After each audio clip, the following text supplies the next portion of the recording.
Olá, estamos em mais um episódio do podcast Bom Senso Brasil e hoje temos a satisfação e o prazer de receber o hoje vereador Roberto de Freitas.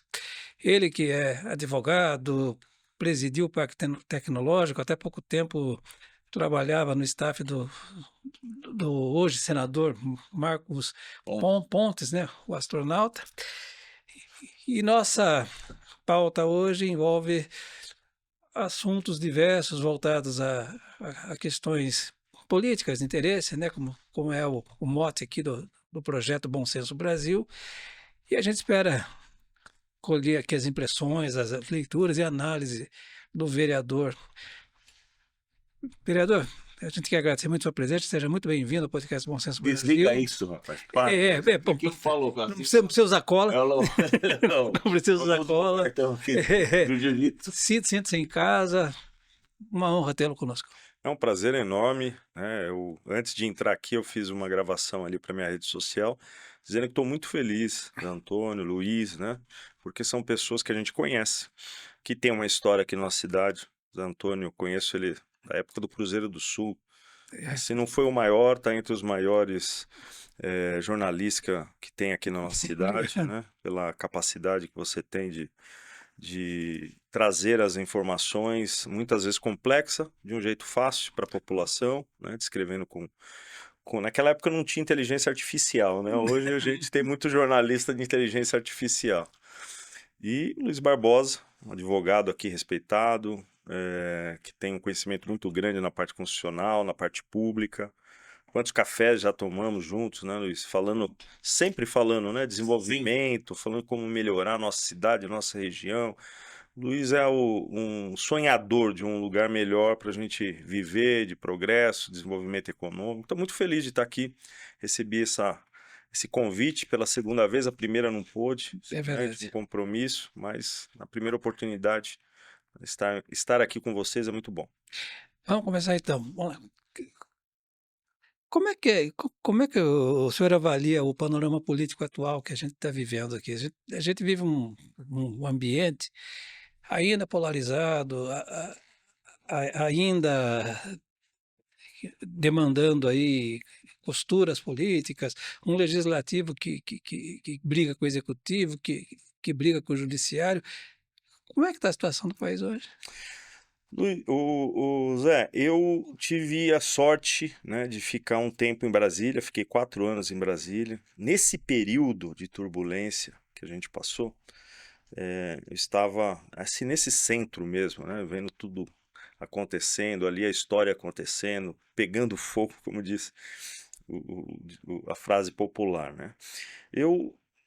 Se for criar uma síntese do que eu vejo do Brasil, antes de chegar aqui, né, para nossa cidade de Sorocaba e região, aquelas pessoas que pegam um avião, de vez em quando vai escutar o piloto dizer: senhores e senhoras, você que está de pé, volte ao seu lugar, né, recline, volte à posição correta aí do seu assento, aperte, fivele o cinto, porque nós estaremos passando um momento de turbulência. Quem já pegou avião já teve esse desprazer, e realmente algumas turbulências são muito pesadas, né? Que faz você pensar um pouquinho na vida, pedir perdão a Deus pelos pecados. Daquela olhadinha do lado, assim. E o que a gente está passando no nosso país, aliás, no mundo, né? A gente está passando um momento de turbulência com a ida do Trump agora para o governo dos Estados Unidos, uma trumpilência que eles chamam, né? A gente está tendo um realinhamento de economias, de visão de mundo, de visão de futuro, e isso, claro, que impacta aqui no nosso país, né? E aí eu estou falando de economia, mas por trás disso existem ideologias. Cada um que assume uma cadeira, seja onde for, essa cadeira traz um pouco do que ele pensa do mundo, da visão dele, se é uma visão mais socialista, mais de esquerda, uma visão mais liberal, mais de direita. E para cada visão dessa, existem políticas públicas que são de forma direta impactada na vida do cidadão, né? E a gente, ao longo da história, ainda bem que existe a história, livros que a gente vê o que cada uma dessas políticas, depois lá no final, traz, né, efetivamente de bom para sua localidade. Aqui no nosso país, a gente está encarando um momento desse, uma mudança completamente de rota. A gente vinha numa economia liberal, numa economia pensamento, né, de um mercado livre, de uma visão diferente da política, e com a vinda do novo governo, muda-se toda uma economia, muda-se toda uma visão, e aqui não vou entrar, se não der tempo, entrar na parte, né, o que isso traz de consequências boas ou ruins, mas o que tem de fato é que muda tudo, né? A administração Paulo Guedes, não vou nem falar da administração Bolsonaro. Administração econômica Paulo Guedes era uma visão diferente do que a administração que a gente está vendo agora, Haddad, né? São visões de mundo diferentes. E, de forma indireta e direta, a nossa cidade ela acaba sofrendo com tudo isso. Todas as cidades. E uma cidade como essa, a 22ª, 20ª cidade do país, vai sofrer consequências de um abalo mundial que a gente está vendo aqui no mundo, que está acontecendo, né, com esse realinhamento das economias globais, guerra, né, Ucrânia, Rússia, guerra, Israel. agora Israel, Irã. né, Irã. Né, hoje acordamos muito preocupados, né? Uns 3 dias atrás, doutor Luiz, eu vi uma informação que achei que era mais uma informação tic-tac, né? Que a gente vê na rede social. Vai acontecer, né? Mas me chamou a atenção por quem falava, né? A pessoa que falava era alguém que eu tenho assim uma admiração pela história, pelo histórico dele. Falava que o mundo hoje está fazendo uma grande reserva de ouro. E isso preocupava ele. Falou, tenho visto o acúmulo de ouro e a reserva de ouro se aumentando ao longo desses últimos anos, principalmente no último ano.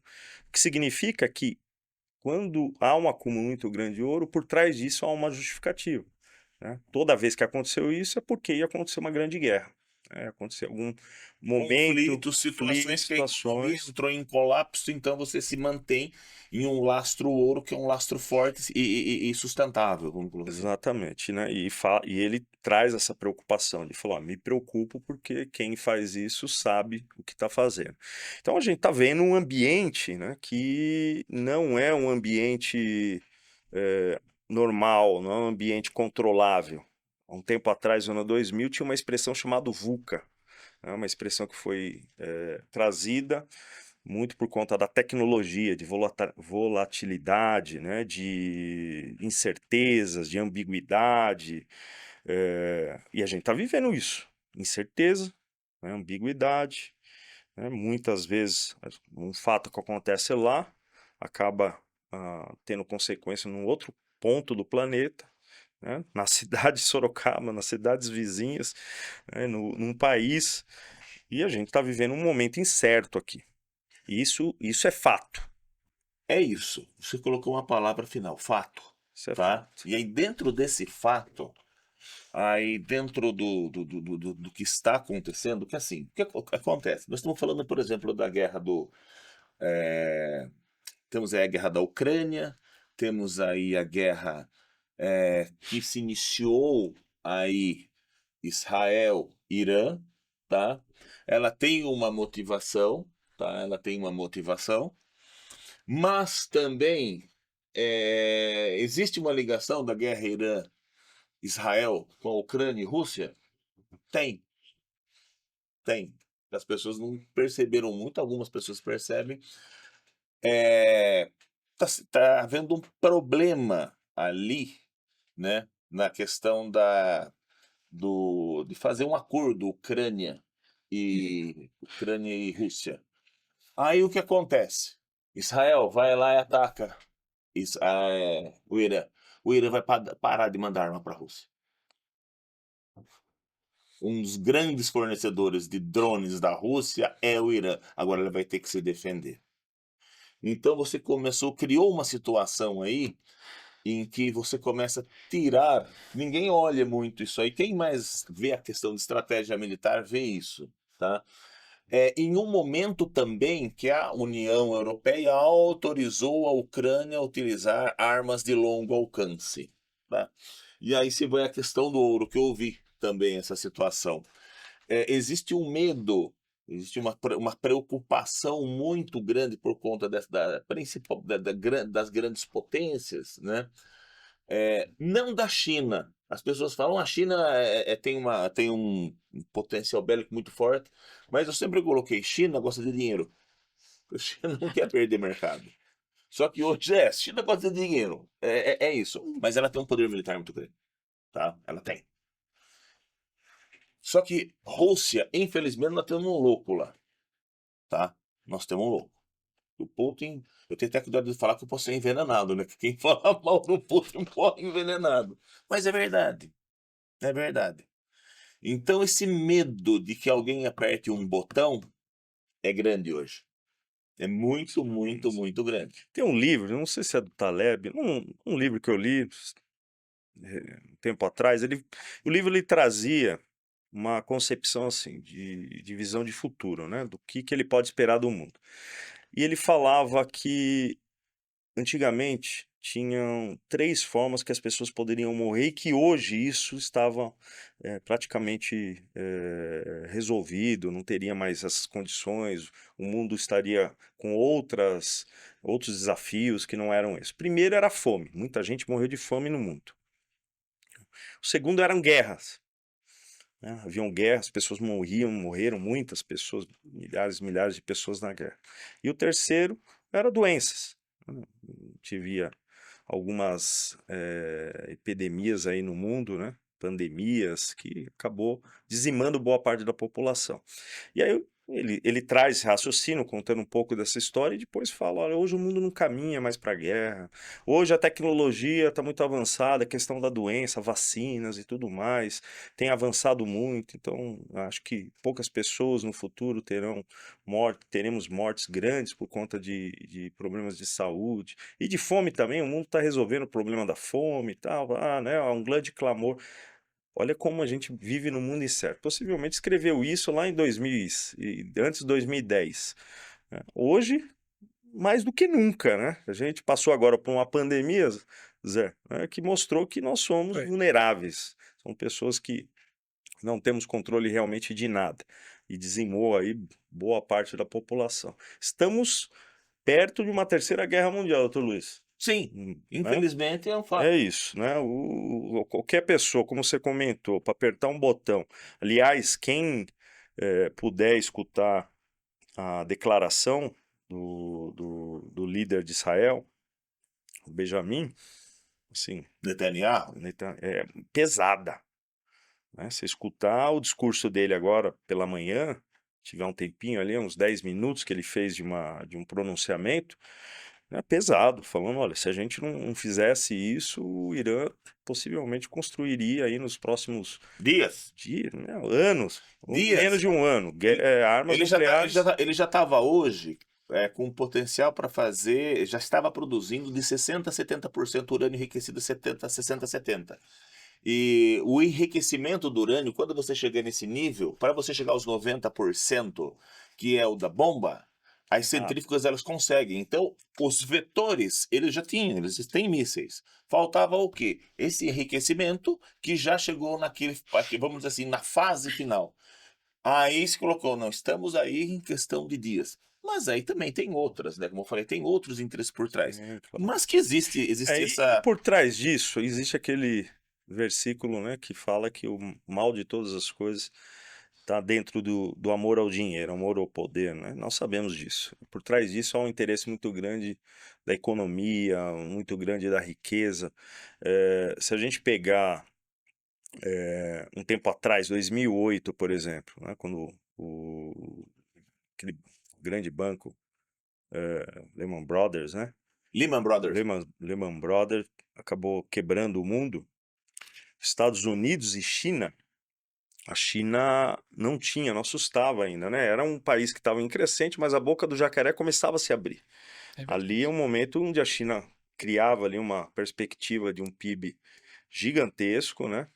Os Estados Unidos que já ocupou 50% da participação do PIB mundial, ou seja, né, assim, alastrado no mundo inteiro a sua economia, 50%, olha isso, o tamanho de um país, 50% do PIB mundial já foi americano. E hoje, está em 26%, o último levantamento que teve. Então, isso é uma preocupação, inclusive o Trump traz isso, né, na sua campanha, vamos transformar a América novamente numa América grande e forte. Há uma preocupação das 10 maiores empresas nesse momento, lá em 2008, das 10 maiores empresas do mundo, 4 eram americanas, 4 eram europeias, né, e 2 eram asiáticas. Era do Japão. Aliás, nem a China participava ainda disso. E os Estados Unidos teve que, entendendo, né, a necessidade de aumentar sua participação na economia global, claro que hoje as 10 maiores empresas do mundo, hoje, 9 são americanas e uma da Aramco, né, a Saudi Aramco, que é uma Saudita. saudita. Então, isso mostra muito, né, o que está por trás disso. E aí, com uma movimentação dessa que a gente estava falando, porque toda essa volta, uma movimentação dessa contra o Irã, deixa muito claro qual o interesse, né? O Israel, um país tão pequeno, mas tão poderoso, não faria isso se não tivesse autorização do maior país do mundo. Então, existe uma preocupação. E aí a gente volta, vem para o Brasil. Vamos falar do BRICS. BRICS foi um conceito trazido para os países que poderiam ser países emergentes no mundo. Você traz Brasil, Rússia, você China, traz Índia. China, Índia, você traz a África do Sul. E realmente, um grupo de países que foi formado dentro de uma concepção mais econômica do que política. Hoje, você vê uma movimentação de grupos, sendo o lado direito, o lado esquerdo, para cima, para o lado, seja qual for o lado, né, sem entrar em questão partidária, mas hoje o BRICS já traz Irã, hoje o BRICS já traz Arábia Saudita, Sim. hoje, ou seja, hoje o BRICS ele deixa de ser um agrupamento econômico para se tornar mais um agrupamento político, né, Um de bloco. países, um bloco que vai contra os interesses da América. E o Brasil está posicionado nesse sentido. Hoje, o Brasil vai usufruir dessa guerra que está acontecendo, dessa bagunça Trump aí que está trazendo no mundo, né? Quando a China fala que não vai mais fornecer, não vai mais importar carne suína dos Estados Unidos, é Soja. claro, claro que o Brasil se beneficia. Mas está bem claro, na visão econômica mundial e política, o Brasil está escolhendo o seu lado. Se o governo passado a gente tinha, né, uma boa relação com a América tão importante, hoje a nossa inclinação é para o lado chinês. E aí eu quero só para a gente partir, de repente, para outros também assuntos. Quando eu estive em Brasília, lá no Senado Federal, fiquei 1 ano no Senado. Eu era responsável pelas ações políticas do senador astronauta Marcos Pontes. E o senador pediu para a gente abrir algumas frentes parlamentares com alguns países. E ele falou: eu gostaria de uma frente parlamentar com a Coreia do Sul. Porque eu estive na Coreia algumas vezes, né? E eu gosto do jeito que eles administram, da forma que eles pensam a economia, eles pensam a vida, é um povo diferente. E a gente iniciou, abrimos uma frente parlamentar Brasil e Coreia, onde ele é presidente até hoje. E tive uma relação boa na embaixada Brasil e Coreia. E um dia, o ministro da embaixada me chamou, Roberto, podemos almoçar? Tá. Fomos almoçar. Não, chamei você aqui por 2 assuntos. Primeiro, dizer que o nosso embaixador vai estar disponível, cara, ele tem um apreço muito grande pelo astronauta, pela história dele. Que bom que foi vocês que pediram a abertura dessa frente parlamentar, né? Nossa visão até aí a reunião estava correndo tudo bem. A segunda foi o seguinte: só vamos pedir para que não haja nenhum tipo de relacionamento, né? Se vocês escolheram a gente, não tem um relacionamento com a China. Apesar do Japão ser o nosso grande, ter sido o nosso grande inimigo no passado, responsável pela morte de muitos coreanos, isso daí já tá ultrapassado, já foi superado. Mas com a China não. A China, e aí ele deu uma frase que me lembrou que você comentou. A China pensa só em dinheiro. Isso é verdade. É Eu um tô dando a socialismo de pegada errada, conveniência, mas né? tô chegando errado. Eles não têm interesse, eles só pensam neles. E aí eu fui embora, eu falei, cara, o cara me chamou aqui, né? A autoridade lá me chamou para falar, assim, não tenham relação com eles, porque eles são. E eu deixar bem claro que eu não tenho nada contra a cultura chinesa, nem com a economia, né? Eu só estou trazendo um fato que aconteceu lá, mas que mostra uma preocupação geopolítica, econômica e política, né? Que traz consequências, sejam elas boas, sejam elas ruins, Luiz. Então, tudo isso para falar que nossa cidade de Sorocaba, ela acaba se beneficiando ou não de tudo isso, né? O que que a gente tem aqui de bom, o que a gente pode melhorar, qual a visão que a gente pode trazer para a nossa região. E aí eu tenho, quando sou chamado para falar um pouco sobre empreendedorismo, eu gosto de uma palestra que eu trago falando das oportunidades que Sorocaba tem, né? As oportunidades são gigantescas. Primeiro, trago o país. Quem é o Brasil dentro do contexto mundial? A gente tem uma síndrome que é a síndrome de inferior, né? O país, somos terceiro mundo. Cara, não somos. Uma nona economia. O Dr. João Batista teve na Câmara Municipal, fiz uma sessão, agora uma audiência pública sobre exploração do trabalho infantil, e ele traz uma fala que eu anotei na minha agenda. Nós somos um país rico com uma população pobre. Não se confundam as coisas. Nós somos muito ricos. É a nossa população que é pobre. A gente que não sabe usufruir de toda essa riqueza que o país tem. Poucos países do mundo têm que o Brasil tem, né? Espaço, terra, clima, Água. questão água. A Índia tem um problema muito sério de abastecimento. A gente tem rios flutuantes aí que pode ser, muitas vezes a gente vê, né, enchentes e tal, mas isso é muito bom porque se movimenta. A água no nosso país se movimenta em áreas importantes. Então, nós temos uma rica oportunidade de ser um dos melhores países do mundo. Já fomos a sexta, quinta economia, fizemos tudo errado quando The Economist deu aquela matéria, né, do Cristo Redentor decolando e depois falou: o Brasil fez tudo errado, aí aparece ele descendo.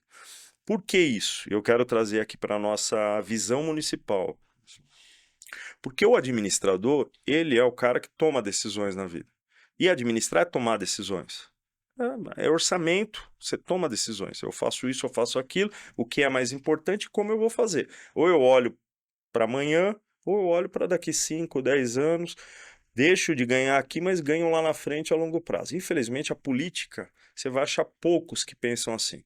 E aqui eu quero, né, assim, elogiar, e muitos criticam na Câmara Municipal, a gestão do Tarcísio. Quando ele vem, com o trem, vai investir 10 bilhões aqui na cidade, vai trazer o trem intercidades.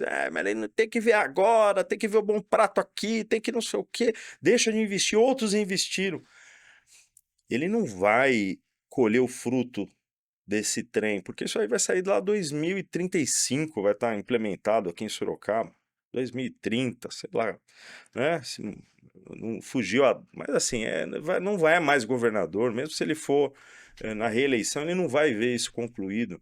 Mas são visões como essa que coloca, muitas vezes, o nosso estado num patamar diferente, né? Numa escala maior, muda o jogo lá na frente, são infraestruturas. Eu tenho um estudo que eu estou finalizando. E você vai me ajudar nisso. Vocês vão me ajudar. A gente pega o governo Renato Amari. Você acompanhou o Renato Amari na gestão dele. Muito. Tá? Eu quero que vocês entendam o conceito aqui, que talvez eu não seja claro para explicar. Ele pega a cidade com um orçamento de 200 milhões, 230 milhões, tá? E ele entrega esse orçamento com 600 milhões em 8 anos. Estamos falando em milhão e você vai entender por quê. 200 para 600. O que o Renato fez de 200 para 600 milhões em 8 anos? A gente está falando de Avenida São Paulo, estamos falando de General Carneiro, estamos falando de Avenida Ipanema, estamos falando da Policlínica, estamos falando de construção de escolas, construção de UBS, construção da nova biblioteca. Então, assim, enfim, o PH da Zona Norte. A gente tem uma cidade, tanto que muitos falam, a cidade é antes e depois de Renato, né?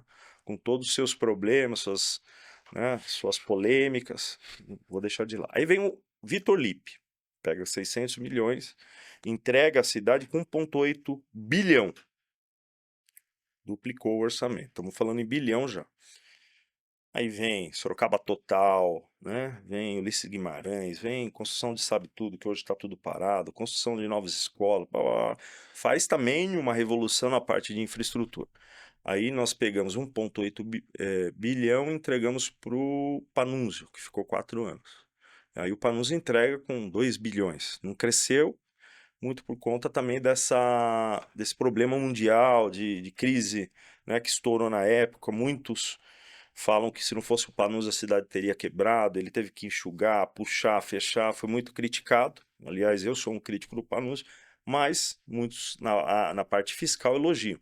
Eu acho que faltou um pouco né, de ir para cima, de enfrentar, de ser ousado. O Panunzio foi muito comedido, assim, ficou muito Na na defensiva. defensiva. Mas tudo bem, a história hoje fala, né, que ele fez o que tinha que ser feito.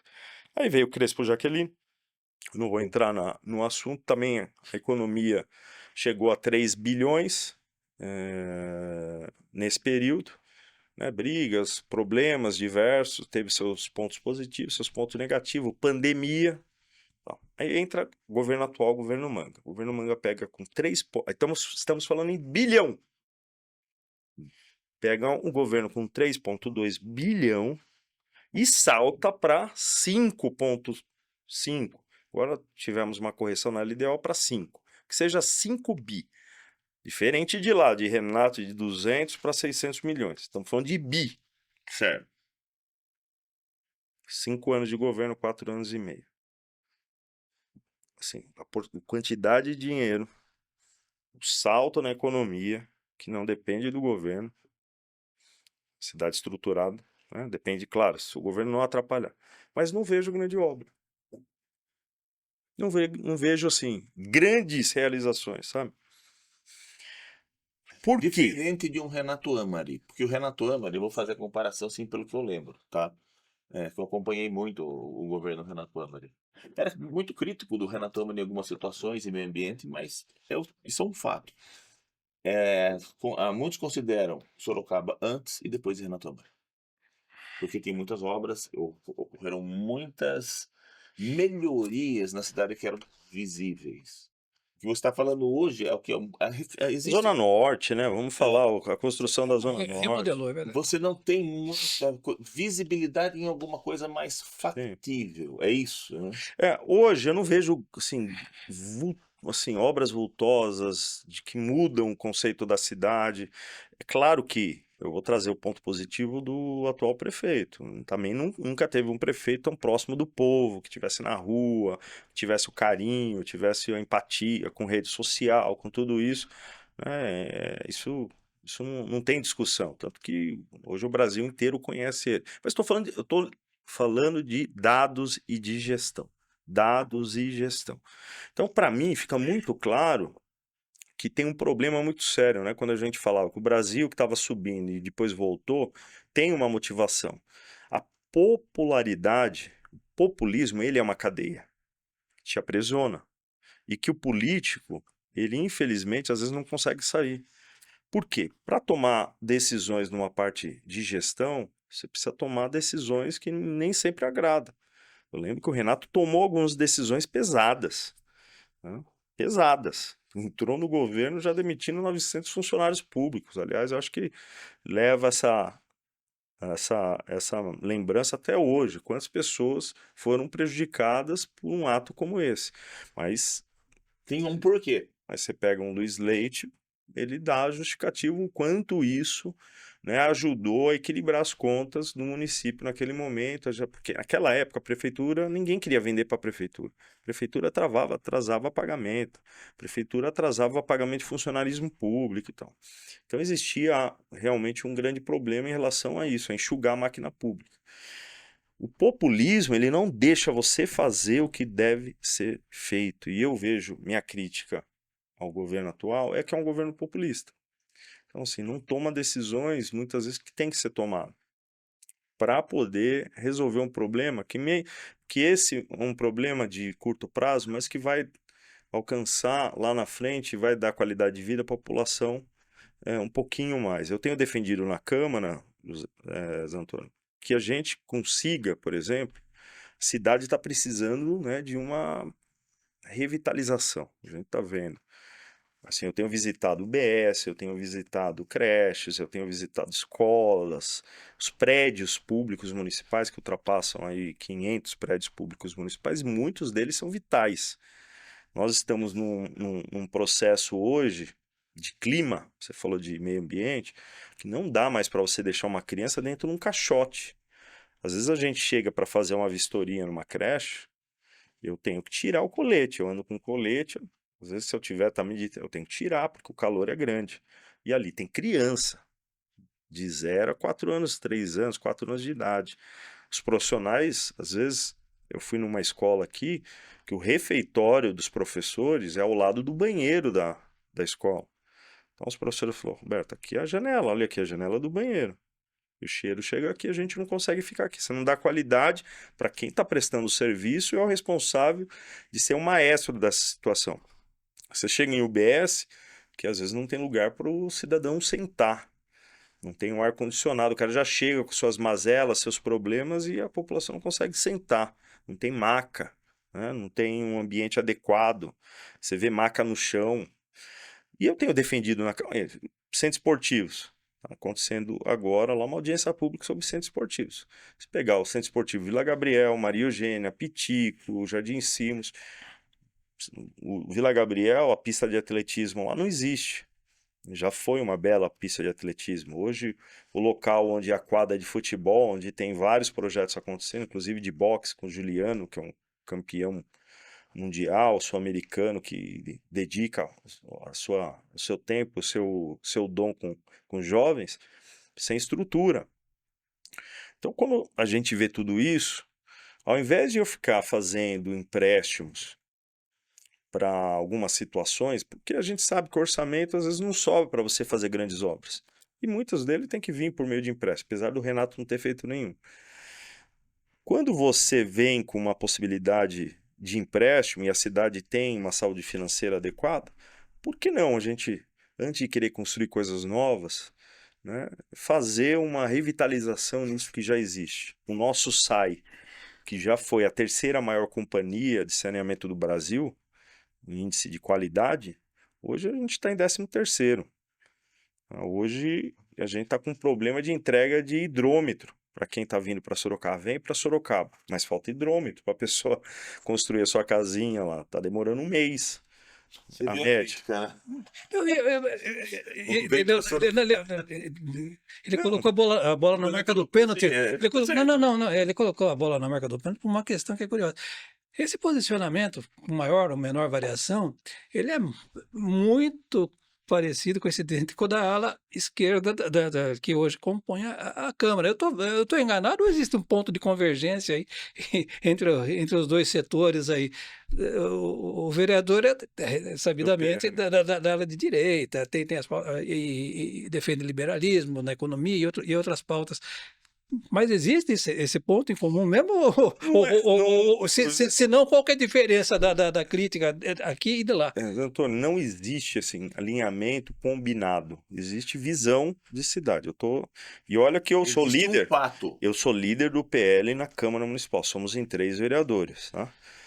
O que eu deixei bem claro quando eu assumi a liderança, né, dedicada e dada pelos 2 outros vereadores, Tatiana e Dylan, não, você não vai aí, depois a gente faz um rodízio, eu acho que seria bom você começar, né, essa legislatura. O que eu comentei é assim, não existe imposição nem cobrança de nada. Aliás, nosso presidente do partido, nós somos o melhor partido do mundo, porque o nosso presidente não tem votação, não fica ligando, não fica enchendo o saco, não fica cobrando, deixa a gente muito livre para que nós possamos atuar dentro da visão que a gente tem. E eu faço a mesma coisa. Votação, às vezes a gente conversa ali no pé de mesa, que aí, que você vai votar no quê? Eu também. E por quê? Porque a gente troca ali informação. Não tenho troca de informação com a esquerda. O que eu acho que há de diferença é o seguinte: nós não nos consideramos oposição. Nós somos livres para poder opinar e ser representante do poder público. O alinhamento com o prefeito, que é normal, que chama base do prefeito, às vezes ela é tão próxima que prejudica o vereador de criticar. Zé, hoje é notável, não tem como esconder o problema nosso da saúde. Não tem. O maior desafio que a gente tem que enfrentar hoje na cidade é saúde e segurança. Nossa cidade está com um problema muito sério de saúde, está com um problema muito sério de segurança. Na parte de segurança, eu elogio o governo. Acho que o governo Manga vem trazendo infraestrutura para a Guarda Municipal, que é um dos pilares da segurança, não é a segurança em si, porque isso depende da polícia militar principalmente, né, e a civil, mas traz uma complementação, chamando 300, abrindo possibilidade de 300 novos guardas, nunca foi feito isso, já chamou 50, está chamando mais 50, está entregando viaturas adequadas para que esses servidores possam atuar, armamento pesado, colete, dando estrutura para a Guarda Municipal, que eu acho que vai melhorar muito. E o que eu tenho trazendo o conceito de Smart Sampa para cá, que é a tecnologia, que aí eu fui para São Paulo, fui prefeito. Você pode chamar 300, 400 guardas municipais. Se você não aliar a tecnologia hoje à segurança, não vai dar certo, né? Porque a tecnologia hoje ela favorece você e otimiza muito o seu custo e seu tempo. Então traga conceitos como esse. E foi atrás, trouxe, acabou de assinar um convênio para isso. Então nessa parte de segurança, acho que a cidade está indo do lado bom. Na parte de habitação, 14 mil apartamentos que foram Prometidos? sorteados, não tem um tijolo levantado. Aí você não vê a base falando nada sobre isso. Então, a aproximação com o prefeito chega um ponto que ela é prejudicial ao seu mandato. É claro que o vereador, muitos falam assim, o vereador sem o prefeito dificilmente se elege. E numa das conversas que eu tive com o prefeito, recentemente, quando eu assinei a CPI, ele me chamou para conversar, para entender melhor por quê, porque eu sou oposição. Eu falei, prefeito, eu não sou oposição e nem quero ser. Eu quero ser alguém que fale a verdade para o senhor, porque eu conheço a mesa da reunião de prefeito. Eu já frequentei essa mesa.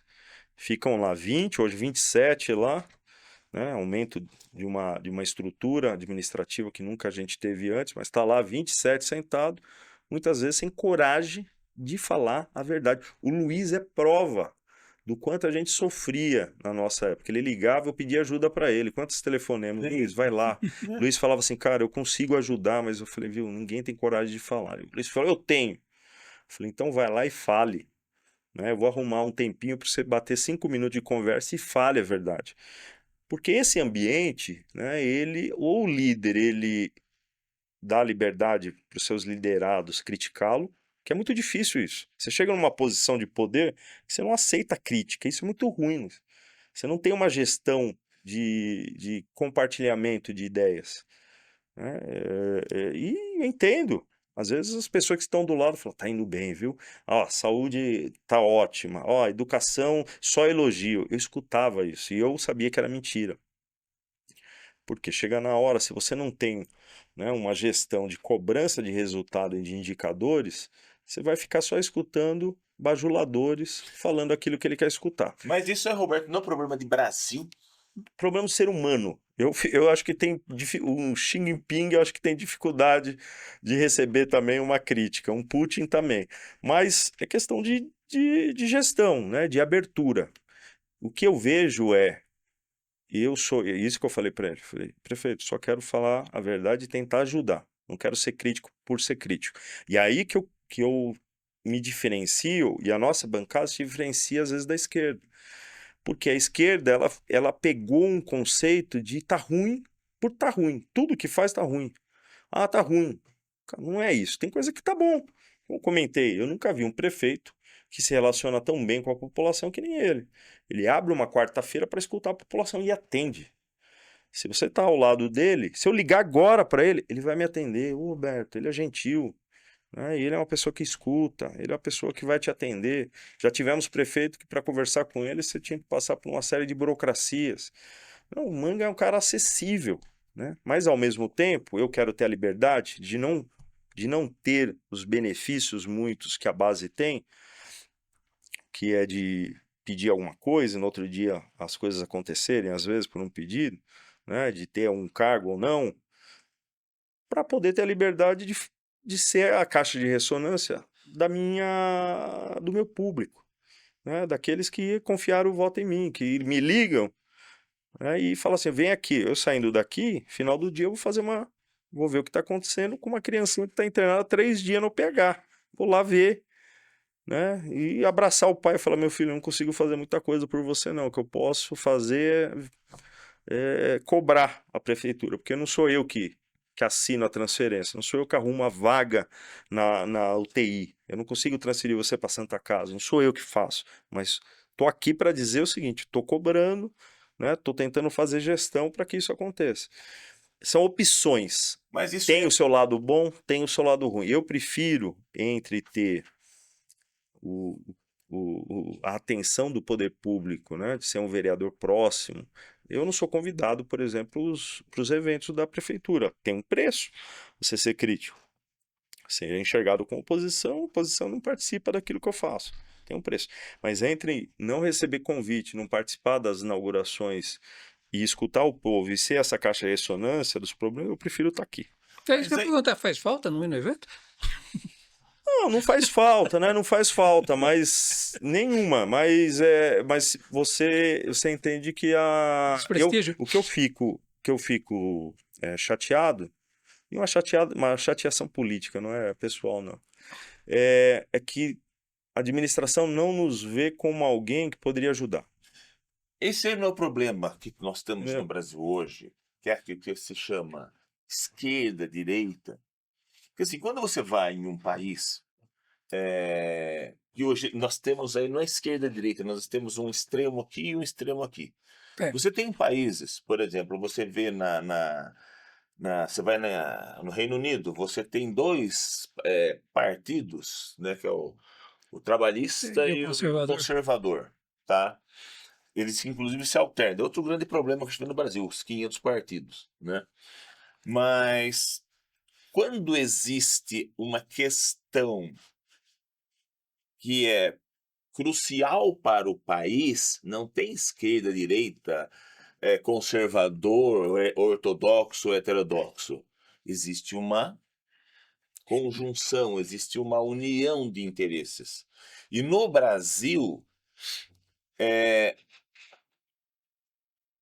tem esse partido aqui que hoje está na direita, tá?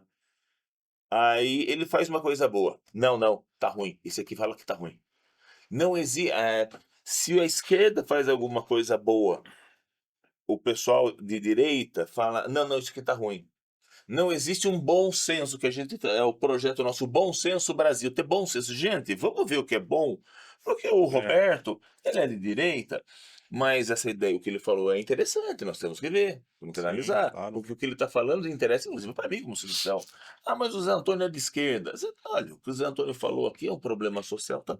Temos que analisar, temos que fazer. Isso não acontece no Brasil e, mesmo em países europeus, mesmo em China, quando a gente fala assim, pô, você colocou o Xi Jinping lá, pode ser que não aceite, mas eles têm, que na realidade ele é o chefe, né, do governo do Partido Comunista.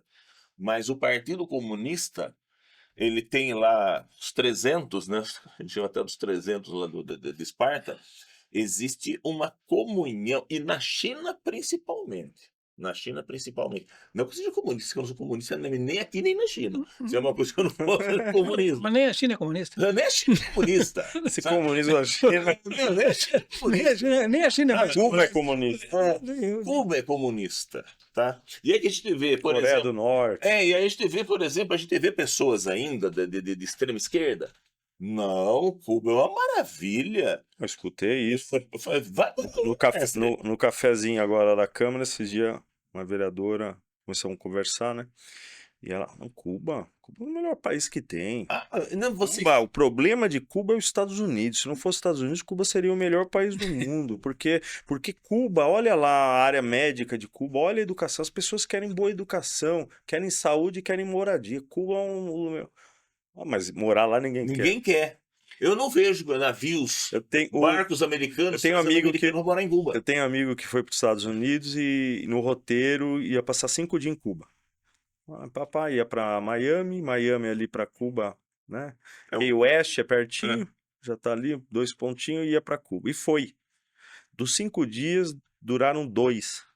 Não aguenta. Não aguentou, porque falou, cara, Não dá. Não dá. Falou que não dá. Não falou que você vai no mercado, não tem comida. Não tem nada. É verdade, né? Eu acho que é nada. Fernando, você não acha que essa discussão sobre extremismos, ideologias, espectros ideológicos, pautas que uma ala defende e outra defende, não acaba funcionando como uma cortina de fumaça para esconder as reais necessidades E a incapacidade de resolver que precisam ser ser resolvidas? Acabou de falar que tem visitado unidades de saúde, escolas, não se fala disso, só se fala que a direita defende uma determinada pauta e a esquerda outra, entendeu? A direita é conservadora e a esquerda é progressista. Quem dizia isso era o Irineu Toledo lá E muitas vezes... que eu não sei por onde dele, mas ele falava, ele usava essa frase, que na briga do Rochedo com o Mar, quem paga a conta é o Marisco. Quer dizer, enquanto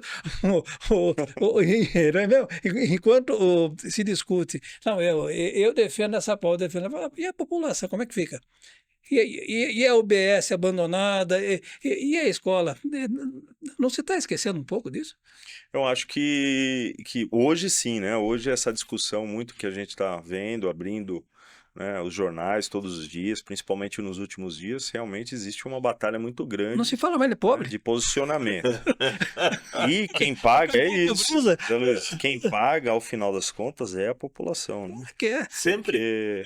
Mas por trás... Mas voltando, né, um pouquinho no início da nossa conversa, por trás de toda a ideologia há um conceito de Estado, é um conceito, uma visão de economia, uma visão que no fim também cai lá na ponta. Quem paga o preço é o pobre também dentro dessa visão.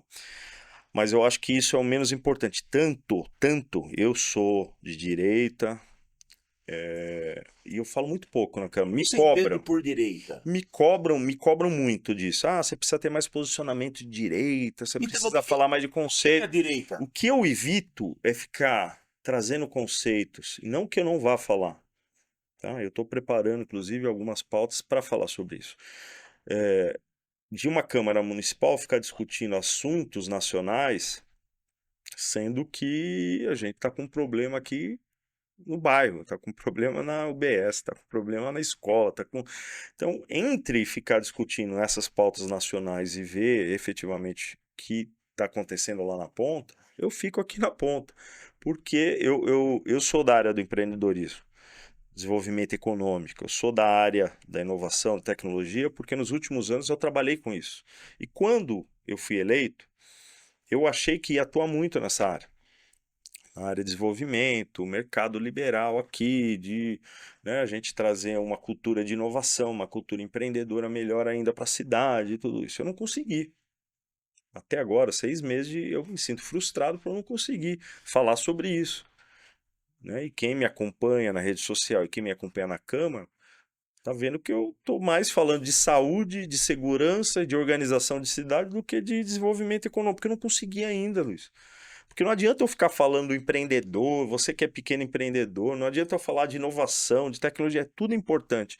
Cara, se lá embaixo está tudo errado.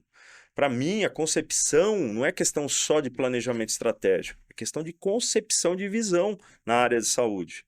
A gente tem 33 UBSs, a gente tem UPHs.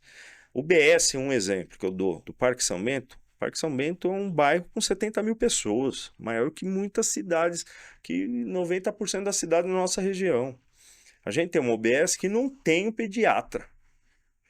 As mães vão lá para a UBS, que é a porta de entrada, mas poderia ter um pediatra. Não, para ir pediatra, você tem que ir lá na UPH da Zona Norte para poder ser atendido. Aí chega na UPH da Zona Norte, tem gente lá achando que é a UBS, está ocupando o espaço de quem está lá na emergência. Né? E chega para ser atendido, demora 4, 5, 6 horas e fica do lado de fora porque não consegue entrar. Então, por que não desafoga? Hoje a gente não tem mutirões. Faz muito tempo que você não ouviu falar de mutirão, coisa que era normal a gente ouvia muito lá atrás. Era mutirão da catarata. Hoje o número de catarata em Sorocaba passa a fila. Se for operar hoje, você vai receber um papelzinho da fila. Vai passar de 3.000. Eu não quero ser injusto falar 4, mas está perto disso. Se você falar hoje de neuro, você está com um problema. Eu preciso de um neuro. Tem um especialista em Sorocaba para a rede em toda. Então você vai ficar lá 1 ano para esperar 2 anos. Aí você morreu de Se um você chegar com um problema oncológico, para fazer o exame desse problema oncológico, está demorando 4, 5 meses. Oncológico. Você acabou de descobrir que você pode estar com câncer. Você precisa fazer esse exame para ver se está, para iniciar o tratamento. Isso daí demora 4, 5 meses. É uma loucura isso. E gente que a secretaria liga e fala, desculpa, mas já morreu. E é isso que a gente está vendo. Né? Então, para mim, é uma questão de planejamento, e aí entra uma questão não só de bons profissionais, de estarem à frente olhando isso, mas um entendimento de concepção de saúde, né? De reorganizar tudo isso, que não é fácil, que se fosse todo mundo fazia, mas eu acho que aqui entra a tecnologia para ajudar muito, né? A gente colocar aqui um software aqui para entender toda essa questão de dados, porque hoje o mundo tudo se resolve olhando dados. Eu não posso ser um gestor se não tiver dados na mão. Hoje tudo gera dado e esse dado precisa ser lido. Eu preciso olhar esses dados e falar assim, puxa vida, o dado está me direcionando. E a tecnologia, com a inteligência artificial, ela traz o resumo desse dado, coisa que ser humano não faz. Você pode juntar os melhores profissionais hoje de uma área. Hoje a inteligência artificial está chegando num nível que, enquanto eles estão começando a pensar, ela já deu o resultado desses dados. Então, se a gente não parar não parar um pouco, não afiar o machado, para a gente poder cortar a árvore mais rápido, a gente vai ficar enxugando gelo aqui na nossa cidade. Se o governo Manga resolver a questão de saúde, falar, resolvemos. Cara, eu dou minha palma, a mão, falar, prefeito, é esse o caminho, parabéns, vou elogiar todo dia que eu puder, porque a gente está salvando vidas. Está ajudando quem precisa, e saúde é algo sério. Esporte precisa, cultura precisa, ciência e tecnologia precisa. Não, é saúde em primeiro lugar.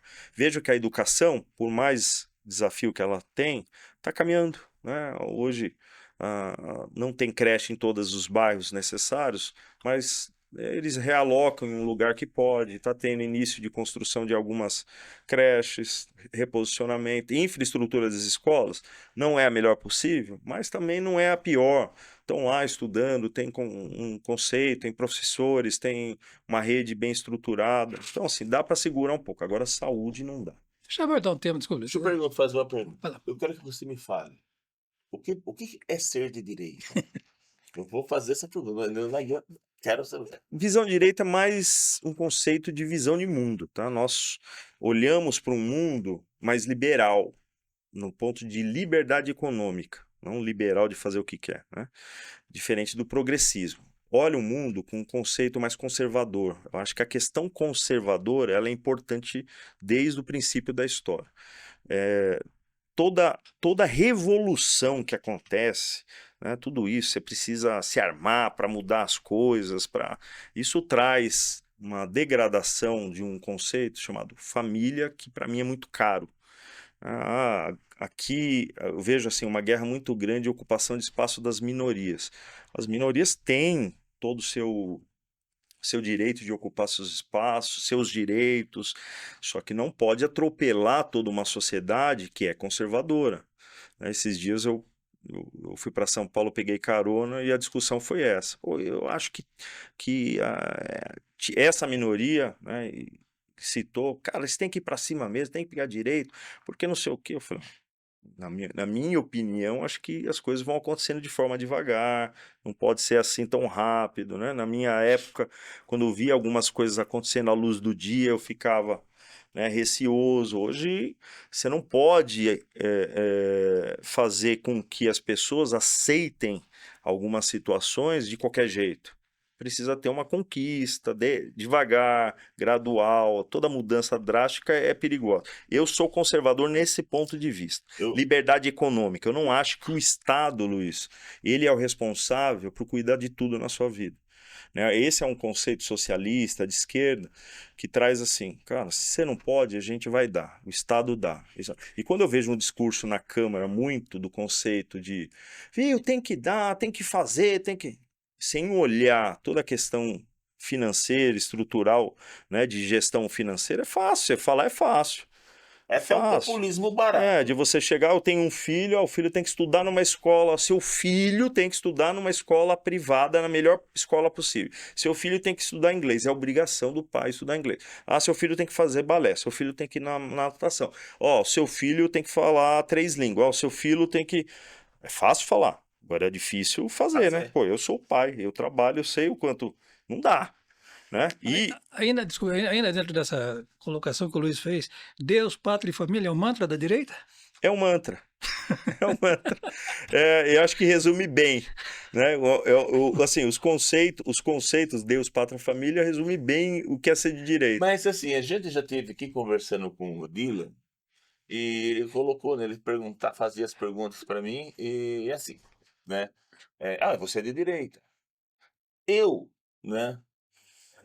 Eu não vou dizer que eu sou de esquerda, de direita, eu seria um centro-direita, Centro-direita. tá? Acho que eu também sou de centro-direita. Centro-direita. Porque assim, eu vou fazer uma colocação aqui, se você não Eu, por concordar. exemplo, sou contra, eu sou a favor da vida.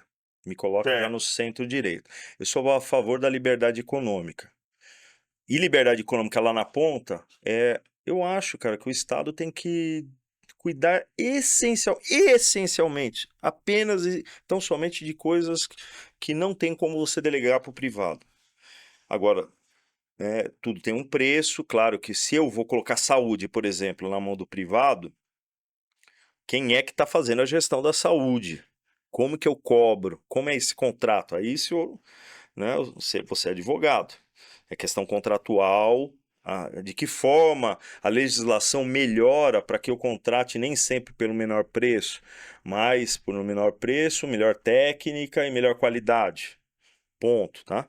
Eu sou a favor de você, como Estado, cuidar de forma essencial apenas de algumas áreas, porque o poder público, ele engessa muito, ele demora muito para fazer. Alguém que sai da iniciativa privada e vai trabalhar numa iniciativa pública, meu Deus, É, vai infartar, porque o cara chega com tanta vontade, 6 meses depois ele está com depressão, né, carimbando, falando é assim mesmo, cara, eu já tentei e não consegui. eu posso falar, né? Vou dar a minha opinião. Vamos dizer se você é assim. Eu posso considerar você como uma pessoa de direita que acredita na família, Sim, tá?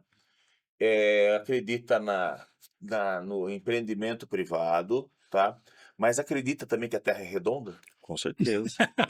Eu trabalhei com astronauta Isso é uma na, pessoa centrada. não, aí eu trabalhei com astronauta que na sala dele lá no Senado tem um quadro de uns 5 metros quadrados da Terra.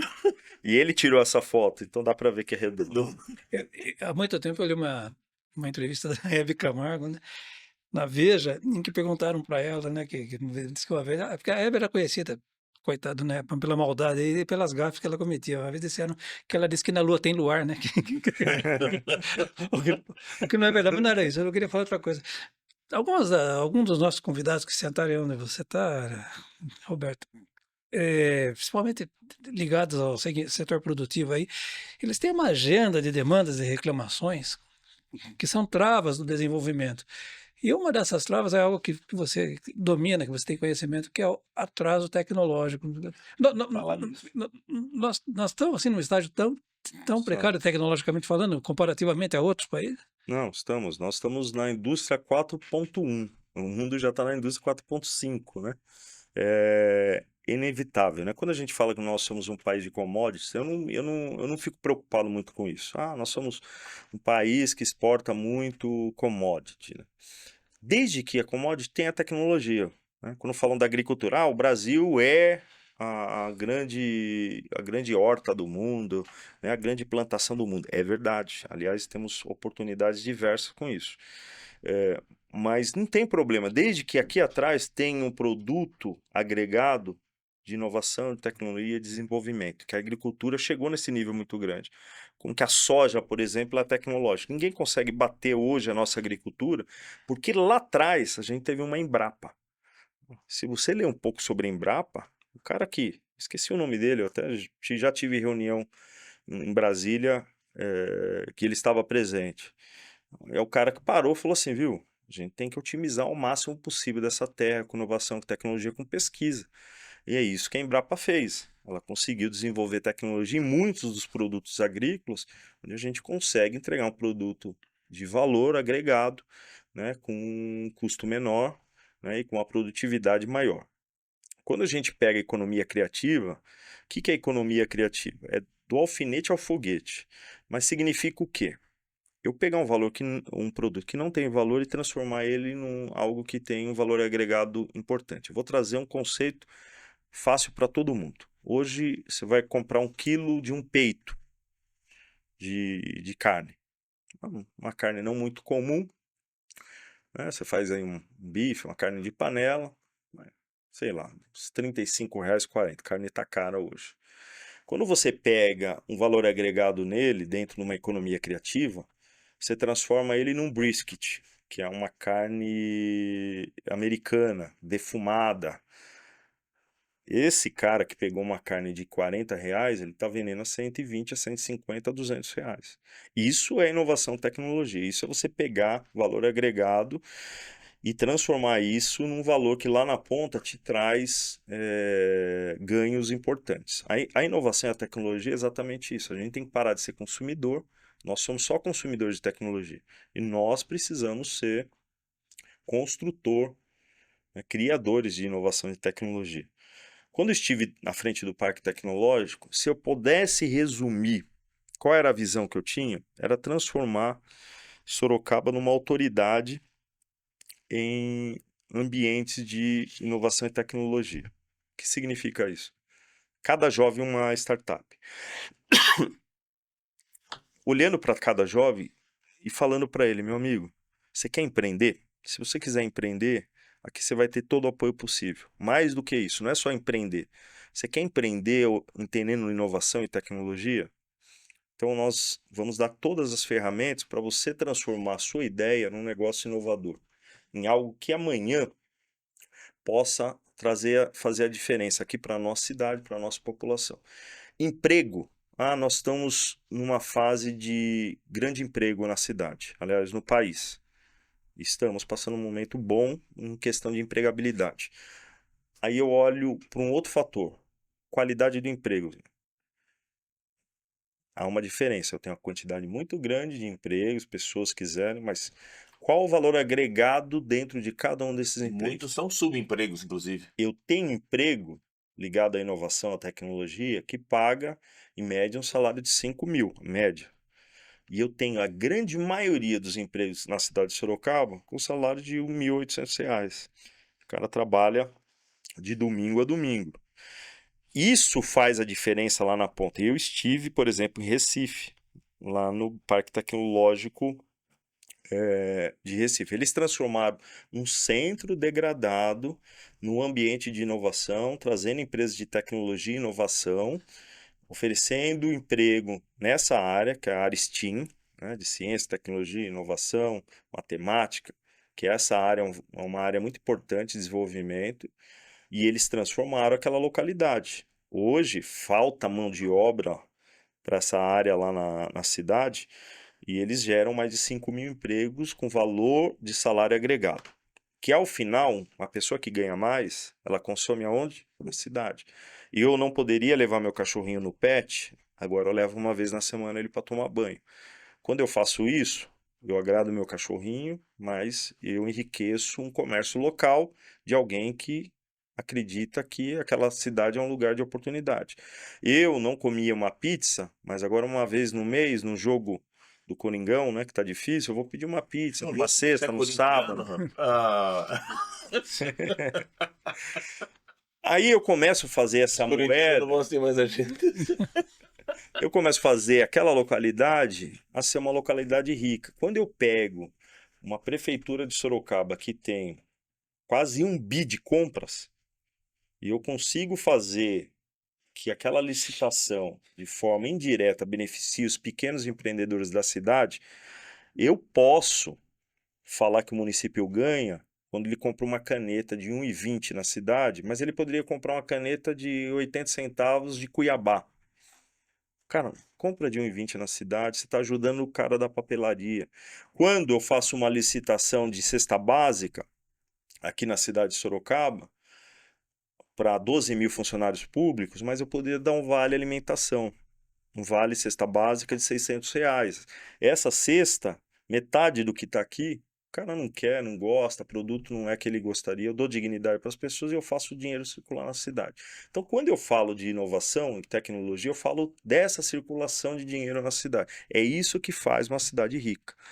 Infelizmente, eu vou pegar uma, uma frase de campanha do Gabriel Bittencourt lá atrás. Gabriel Bittencourt, que ele falava que existiam 2 Sorocabas, né? Sorocaba que ninguém vê, do copão, da periferia, Faz tempo do isso. dia a dia. Nossa, mãe do céu. E nós temos uma cidade da Zona Sul, onde a gente anda na Marginal, a gente anda no Campolim, a gente anda nas principais avenidas, vê tudo funcionando, tudo certinho. Como vereador, eu tenho andado nas periferias também muito. E eu vejo que realmente existe. Voltamos a ter, na época Renato, ele acabou com comunidades, né? Hoje não pode falar mais favelas. Não, não pode mais. Mas eram aquelas Agora é casas de comunidade. madeira, que muitas ficavam ali na Laranjeiras, beirando o rio. Quando chovia, aquelas pessoas corriam um risco muito grande. Acabou com aquilo. Tudo bem, né? Jogou lá no Ana Paula Eleutério, na época, no Habiteto, que ocasionou. Até um desenvolvimento lá Mas também. teve desenvolvimento. Hoje deu certo. Hoje vê que deu certo, né? Mas hoje as favelas voltaram, né? Então, hoje a gente já vê favela na cidade, Santa Rosa e outras áreas que nos preocupa bastante. Então, quando você fala de inovação, de tecnologia, você tem que olhar um pouquinho para cima, falando oportunidade de emprego, de conhecimento. Eu não vejo mais capacitação profissional como tinha antes, voltada a essas áreas. Então, é importante a cidade se posicionar. Ah, eu preciso gerar emprego na área de construção civil? Lógico que precisa. Está faltando. Eu preciso gerar emprego no comércio? Você vai num restaurante, você vê que falta garçom. Não porque o cara não quer contratar. É só conversar com o dono. Você fala, não consigo mais contratar, não tem mais mão de obra. Ninguém quer. Meu sonho quando era moleque era trabalhar em loja de shopping. Eu olhava, eu tinha um glamour. Quem trabalhava numa loja de marca de shopping, né? Achava que aquilo era. Hoje ninguém quer trabalhar dentro do shopping, dentro do comércio, é uma dificuldade, né? E aí a gente tem que pensar assim, são vagas importantes? São. Mas quando eu começo a posicionar a cidade para vagas importantes nessa área que paga bem, mas para pagar bem eu preciso capacitá-lo isso. Eu preciso fazer com que esse cara hoje, uma FATEC já não é tão concorrido assim para o cara entrar. Antigamente era 20 concorrentes para uma vaga, 15, 10. Hoje já são poucos. Isso chama cultura. E eu sinto falta muito dessa cultura da inovação, da empreendedorismo. Vamos para a pergunta do milhão? Bora. Mas antes, dentro você colocando aí, a gente colocando a questão China, dentro do projeto nosso, é uma opinião sua, se você tem. Sim. Quando a gente fala, por exemplo, China, você falou dos BRICS e tal, a base do projeto nosso é um estudo. 1994, o Brasil tinha o mesmo PIB da China. 30 anos depois, olha o que aconteceu. Ó, É, se você pegar os tigres asiáticos, aliás, em 1980 eles estavam arrasados. sim, sim. Tem um fator aí importante. Educação, cara. Educação é a base de qualquer sociedade. Só que educação demora, Zé. Pra você criar uma cultura. Demora. Hoje, a gente, infelizmente, paga um preço muito grande por não ter um investimento pesado nessa área que chama educação.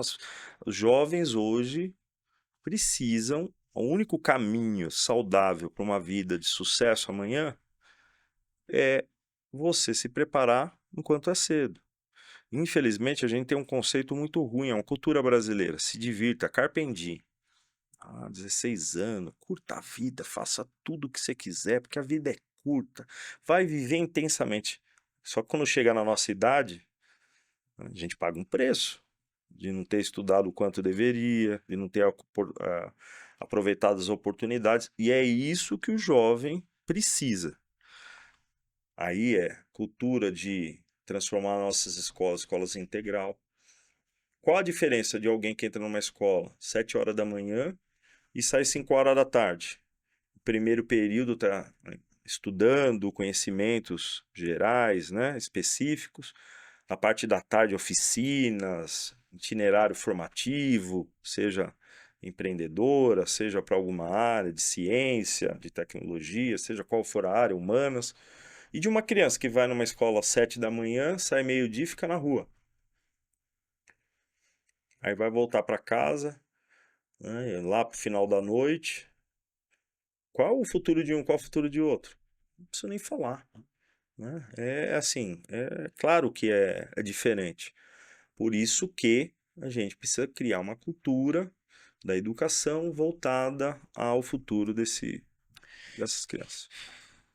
Bom, a gente Você fala. acha que a gente consegue em 30 anos chegar na... Se tiver alguém com coragem de pensar 30 anos para frente, A pergunta era essa: o que pode ser feito de imediato, ou pelo menos nesse longo prazo, para que a gente reverta essa realidade, para que o Brasil alcance um estágio de país realmente de desenvolvido? país desenvolvido econômica, politicamente, socialmente, mais justo, mais fraterno. O que precisa ser feito?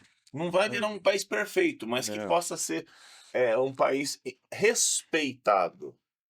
é assim, é olhar para a educação. É o primeiro ponto, é olhar para a educação e investir pesado em educação, mudar a cultura do brasileiro, pensar em menos em política, né? Seja esquerda, seja direita, e pensar Em resultados práticos. prático, aquilo que os países... Todas É as áreas. copiar aquilo que os países desenvolvidos fizeram. Inovação, educação, inovação, ciência... Nós não precisamos inventar a roda já foi inventada. Ora, claro que não é. Não estamos dando uma receita de bolo que é fácil. Misturou, colocou, cresceu.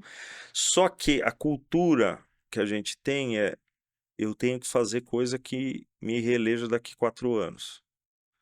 É uma visão curto prazo. Se a gente tiver uma visão a longo prazo, cara, isso aqui não vai aparecer agora, ninguém vai entender que eu fiz agora, mas lá na frente vão me agradecer. Infelizmente, poucos na vida tem essa visão de pensar no futuro.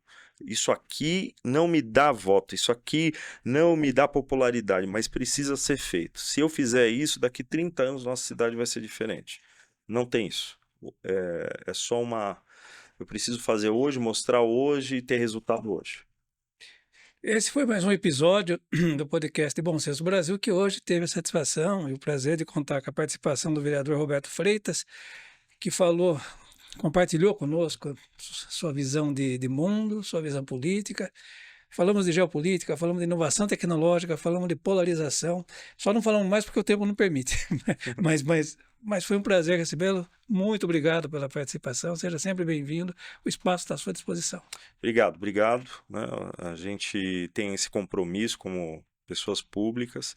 Temos um compromisso porque assumimos esse compromisso, fazemos parte de uma engrenagem importante, que é a engrenagem do Poder Legislativo, para que as coisas funcionem. Conte conosco, estamos lá no nosso gabinete 22, hein? Não é fácil. Tem um gabinete número 22. Bem sugestivo. Obrigado e até a próxima.